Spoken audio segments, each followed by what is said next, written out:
Ayu Ting Ting dikabarkan menderita penyakit tipes. Namun, pada Sabtu, tanggal 22 Oktober tahun 2022, Kiki Saputri menggelar acara lamaran dengan sang kekasih M. Hairi.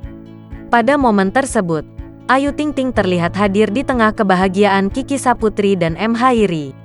Terlihat dalam unggahan Instastory @Kiki Saputri pada Sabtu, tanggal 22 Oktober tahun 2022, Ayu Ting Ting terlihat menghampiri Kiki Saputri yang tengah berdandan. Ayu Ting Ting mengenakan pakaian batik berwarna biru dan menenteng tas berwarna putih. Dalam unggahan tersebut, Ayu Ting Ting juga menggelung rambut panjangnya dan mengenakan masker. Saat datang menghampiri Kiki Saputri, Ayu Ting Ting mengucapkan salam. "Assalamualaikum," ujar Ayu Ting Ting. Kemudian, Kiki Saputri terlihat terkejut saat Ayu Ting Ting muncul di hadapannya.